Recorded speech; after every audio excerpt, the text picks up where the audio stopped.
Wendy avait 2 frères, John et Michael. Ils vivaient avec leur maman, Madame Darling, une jeune maman qui avait gardé un peu du romantisme de son enfance, et leur papa, Monsieur Darling, qui passait son temps à faire des comptes lorsqu'il n'était pas au bureau.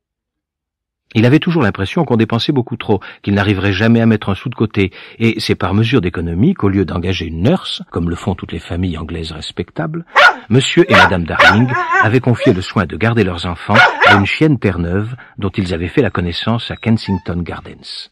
On l'appelait Nana. Nana s'occupait d'ailleurs remarquablement bien des enfants.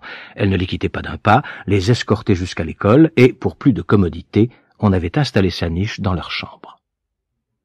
Il est certain que Madame Darling aimait beaucoup ses enfants, mais elle avait énormément de travail à faire à la maison. Le ravaudage, le repassage, la cuisine, et ce n'était que le soir qu'elle prenait le temps de venir leur raconter une histoire ou de les regarder dormir. Quelquefois même, elle jouait du piano dans le salon pour les aider à rêver.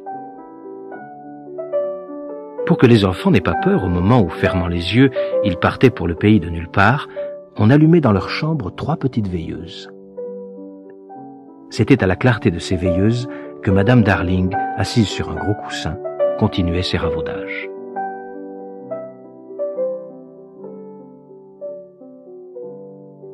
Comme toutes les mamans, elle essayait alors de pénétrer dans les rêves de ses enfants, et, comme nous l'avons dit, elle était restée très romantique. Il lui était facile de deviner que Wendy habitait une cabane faite de feuilles cousues, qu'elle s'occupait d'un petit louveteau abandonné par sa mère, que John vivait dans une carcasse de bateau retourné et qu'il rêvait d'un lagon bleu survolé par des flamants roses.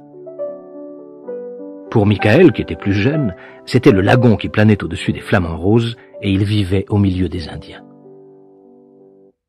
Un nom écrit en lettres d'or ressortait dans les rêves des enfants, Peter Pan.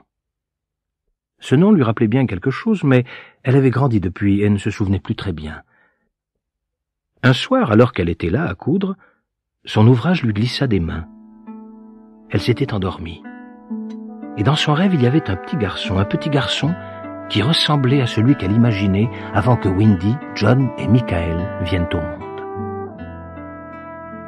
Mais voilà que tandis qu'elle rêvait, la fenêtre s'ouvrit brusquement et un petit garçon, semblable à celui de son rêve, atterrit sur le sol. Il était vêtu de feuilles sèches et ses dents étaient des dents de lait qui brillaient comme de petites perles. Sans pourtant s'effrayer, Madame Darling poussa un cri et Nana surgit de sa niche pour se jeter sur le petit garçon qui d'un bond franchit la fenêtre. Pauvre gosse, il a dû se faire mal en tombant. Mais au bas de la fenêtre, il n'y avait personne. Et lorsque Madame Darling se retourna, ce fut pour constater que Nana tenait quelque chose dans sa gueule. L'ombre du petit garçon. Il n'avait pas eu le temps de l'emmener avec lui. Qu'est-ce que nous allons faire de cette ombre? Il va sûrement revenir la chercher. Ne pourrions peut-être l'accrocher à la fenêtre? Mais cela ferait désordonner. Alors elle la roula et la déposa dans un tiroir de la commode. Une semaine plus tard, c'était un vendredi, Monsieur et Madame Darling devaient aller passer la soirée chez des voisins au 27 de la même rue. Comme on ne voulait pas se mettre en retard, on coucha les enfants un peu plus tôt qu'à l'ordinaire, et le moment fut venu pour Michael de prendre sa potion. Non, je veux pas, c'est trop mauvais. Moi, à ton âge, je ne me faisais pas prier. Et je remerciais même mes parents de me faire prendre des drogues qui me faisaient guérir. Non, c'est trop mauvais. Puisque tu aimais ça, papa, tu devrais la prendre en même temps que Michael pour l'encourager. Voilà une excellente idée. Mais ça va me gâter l'estomac avant le repas de ce soir.